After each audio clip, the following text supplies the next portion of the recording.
कहमा के राम राजा सज बरियात गे मैं कामा के ससुर साहेब गढ़ले निशान गे मैं कामा के ससुर साहेब गढ़ले निशान गे मैं पश्चिमा के राम राजा सज बरियात गे मैं पूरावा के ससुर साहेब गढ़ले निशान गे मैं पूरावा के ससुर साहेब गढ़ले निशान गे मैं परिछन बाहर भैली सासुया पान गे मैं थारिया पटाकी सासू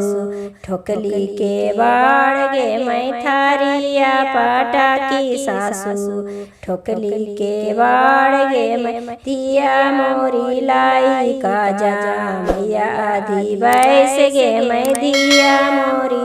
लाई का जा मैया आधी बैस गे मैं ताई सुनी सुंदर दुल्हा मोरिया उतारे गे मैं देखा नाया पाना सासू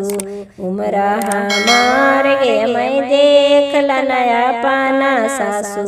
बैसा हमार गे मैं कहमा के राम राजा सज बरियात गे मैं कहमा के साला साहेब गाड़े निशान गे मैं कहमा के साला साहेब गढ़ले निशान गे मैं पश्चिमा के राम राजा